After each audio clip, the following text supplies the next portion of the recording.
As for now, I hope that these 6 decisions got you dreaming of a job that would be ideal for you, where they pay you more than what you're worth to do something that you enjoy and are passionate about. Are you feeling resentful, burned out, and underpaid at work?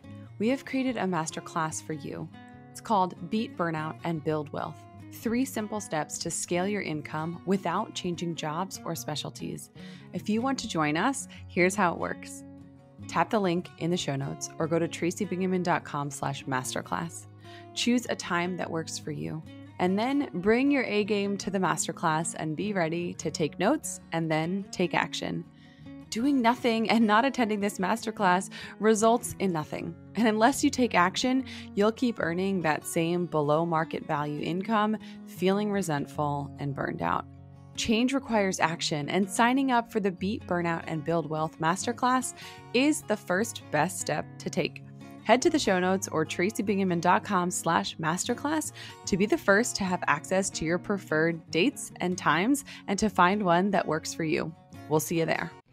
Welcome to The PA is In, the show created by PAs for PAs, where codependency with your supervising physician is a thing of the past, optimal team practice is the future, and physician associate has taken the place of physician assistant as the professional title of choice. I'm Tracy Bingaman, and I'm obsessed with redefining what success as a PA looks like and what it feels like. Here you'll find the mindset shifts, systems, and processes I use to escape healthcare burnout and integrate my work into my life. Work-life balance is a myth, and an integrated life where you thrive professionally, not a balancing act, is the goal here. My mission is to help you to grow into a unicorn PA who loves their job, has abundant energy, time to spare, and work-optional financial freedom. The PA is in. Hello, and welcome back to another episode of The PA is In. Today, we're talking all about how to land your dream job, specifically what decisions you're going to need to make in advance of that dream job coming your way. To help you along this journey, there are 6 key decisions that you need to make. That's the quote-unquote bad news. The good news, once you have all the details, which we're going to cover and unpack in today's episode, they are actually pretty easy decisions for you to make. Clarity is key when you're determining your ideal or dream job during whatever season you are in your life and your career. Whether you're a brand new provider who's trying to figure out what a great first position for you is, or a seasoned provider who knows the ropes and is looking to move into something that is strategic and a lot more focused on what you need during this season of life and your career.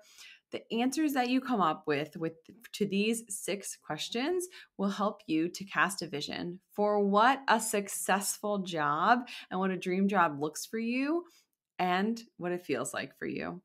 When you make these key career decisions up front, then it allows you to zoom in and look at more finer details and to evaluate the points of specific job postings, offers, or opportunities as they come your way.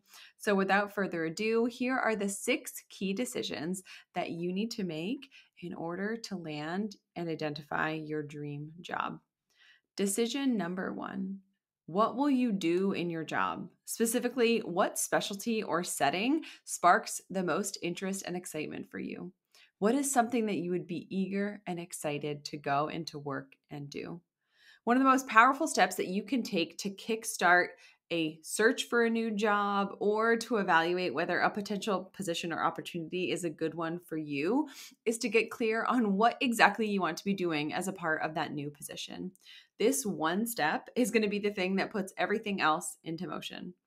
At this point, you might have a few ideas, or if you're anything like me, you honestly might have too many ideas. When I was trying to get my job in plastic surgery, I also was looking for a job in burn surgery and trauma surgery. And those are just the ones I thought of to give you as examples in the last 5 seconds. So whether you have a dearth of ideas or too many ideas of what you want to do as you make your next job transition, or maybe you feel stuck because you don't have any idea of what you really want to be doing. Maybe the only thing you know is that you don't want to be doing what you're doing right now, which is okay. No matter where you are right now in your clinical journey, these strategies will help you to choose the best option for your next position. Whether it's in the same specialty in a different setting or a completely different specialty, getting clear on where you're headed matters immensely. Your goal here is to find the sweet spot between four things.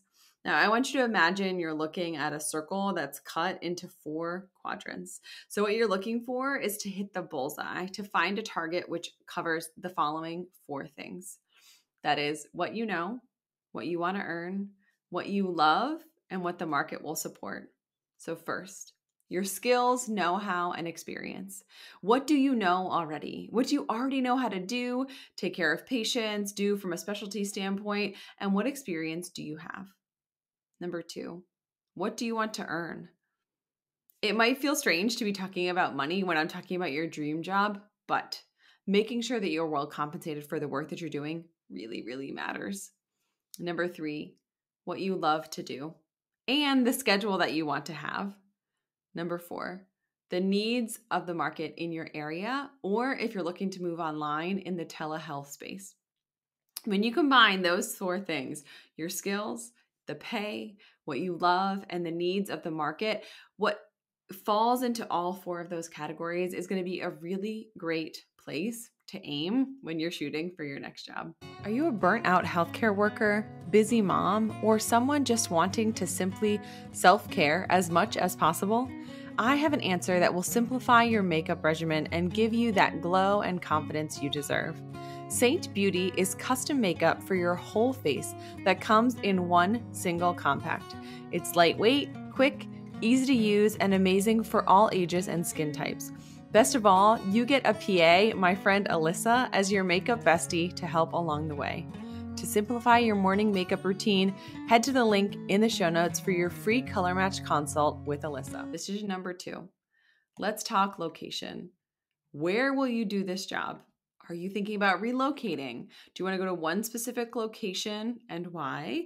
Or do you have multiple top choices of places that you're looking to move? If you have more than one, consider ranking them top three with your very favorite or the one that you'd most want to do at the top. Do you want a position that is in person or virtual? Are you looking for something that's inpatient, outpatient, operating room, ER, a mix? This decision, number two, will help you to narrow down the scope of your job search. The goal here is to get very clear on where you're headed. What town, setting, suburban, urban, rural, healthcare situation, inpatient, outpatient, travel, or a locums position, and whether you want to be in person or virtual. It's important during this process of zooming in and narrowing the scope to be both specific about what you're looking for, but also to stay open, flexible, and expansive. Let me explain what I mean here. As you're identifying the ideal location for you, it's important to zoom out and ask yourself, are there opportunities that you are missing by being so specific about your dream position? Being open to other positions, situations, and locations doesn't mean that you shouldn't be specific and create a specific target when you're doing things like job searching, building your resume, strategic marketing, and which positions you want to apply for and pursue. A lot of providers want to skip this part because they think they know what they want and they want to hop over this work and the time and reflection required to really be specific about the context of how you want to be working. Understanding what you're looking for in a position is hugely important to the success of your next job move or transition. So decision number two, where will you do it? Relocating, what type of setting, what type of clinical setting, and do you want it to be in person, online, or some hybrid of both? Decision number three, when will you work? Specifically, how many hours per week? What is your ideal work schedule, the dream schedule that you would just love to have? Most of the decisions that you will make in order to take charge during a season of transition or where you're looking for a new job are going to be about finding, networking, and landing the job. But once you've got that nailed down, you still have to do the work on the daily and do the darn thing, as in go to work and see patients and do your job. Your life has to work with the job. More specifically, the job has to fit into your life in a way that feels good and sustainable to you. So there are two options when it comes to the schedule you're dreaming of. There is consistency and there is flexibility. So I have found in my time working in medicine that consistency is best when you crave predictability in your life. If you have kids in school or your life operates on a 9 to 5, Monday through Friday, normal business hours type of schedule, sometimes consistency can fit best for you. Flexibility wins if you want the ability to craft your position to fit the needs of your life and family each week or each month. This might look like something like an irregular schedule or shift work that varies depending on the calendar and your availability, but also depending on the needs of your group. So decision number 3 is, when will you work? How much will you work? And what's your ideal schedule? You know how most healthcare professionals feel like they are on an island, lacking connection and community? Humans in Healthcare is a space for clinicians to find that community, cultivate creativity, and be reminded of their humanity. If you'd like to join us, the process is simple. Head to the link in the show notes, sign up, and begin feeling connected and human again. Joining means you'll have access to a growing network of other clinicians from across the country in different spaces and specialties. There's also a resource library and live Zoom office hours with industry experts on hot topics. Not joining us means next year you'll still be feeling like you're stranded on that deserted island, feeling like you're the only one, lacking the connections and resources that you desperately need to reconnect to your humanity. Any clinical credentials are welcome, but because Humans in Healthcare is founded by a PA, we are keen on growing the powerful PA voice within the community and beyond. Join us by clicking the community link in the show notes. Decision 4. What do you want your life to look like and feel like on the other side of your next job move? What is the benefit to your life, health, relationships, and happiness after you have landed that new job? I call this your career transformation statement. When you are charting a course to change your career, one of the most critical pieces of information is coming up with this career transformation statement. This is the promise that you're making to yourself. With this transformation statement, you're saying with certainty, here's what I want to change in my life in order to have the job, the career, and the life of my dreams. So there's a couple of different ways that you can come up with this career transformation statement. So the first formula is, in this transition, I will go from feeling before to feeling after and experience these specific results. So the before, where are you today? Acknowledge where you are right now. What's the thing that you feel, despise, or want to change with your next job move? After, how are you going to change this feeling and achieve this desire so that you can feel those results? And your specific results. Get specific on the incredible results and how you want your life to look on the other side of your next job change. The other option for building this transformation statement is, in this transformation or in this transition or in this job move, I will transformation in time frame to address negative things that you want to move away from. So the transformation is the change or the transformation or the job change that you want to experience. The time frame is how long it will take to achieve this change. And the negative things are whatever it is that's happening in your life and at work now that you want to specifically move away from. So decision number 4 is, what do you want your life to look and feel like on the other side of your next job move? Decision number 5, what are you going to earn at this new job? What is your ideal compensation amount and structure? I'm talking about the actual amount of money that you're paid and also the way that you are paid, the way that that pay is formatted. Before we start getting too specific about what you want to earn, there's a few things we need to nail down first. First is confidence. You need to feel confident in the value that you add and the compensation that you deserve. There's something about knowing deep in your heart that you're getting paid what you are worth that is literally worth its price in gold. And number 2, your ideal employer. Someone who has the ability and the resources to pay you what you want to earn, which is what you deserve to be making. The more you make, the more specific and unique the characteristics you want to look for in a potential employer. Next, you want to research the market. What does the current market in your desired specialty, area, and location look like? Although it's not the end-all be-all, consider checking the AAPA salary report or even polling your networking group and connect with anyone working in your dream setting. Have a frank conversation with them and ask them if they would be willing to share with you what they're making. What's your ideal compensation method? Do you want a base salary with great boundaries? Do you want to make a base plus bonus where the more productive you are, the more that you get paid? Do you want to get paid on straight productivity or a commission model where your compensation is purely based on your productivity alone? I want you to set a specific compensation goal, both the amount that you want to get paid and the format that you'd like to earn it in. Do not undersell yourself. During a job change is, other than your first negotiation out of PA school, one of the highest yield opportunities for increasing your pay. I want you to aim high when you're setting your compensation goal. In negotiation, we call this anchoring high. And I want you to set that anchor more than you could ever imagine making, more than you've ever made before. Decision number 6, last but not least. When are you going to do the darn thing? When are you going to make this transition? Choose a specific date, deadline, or timeline for yourself.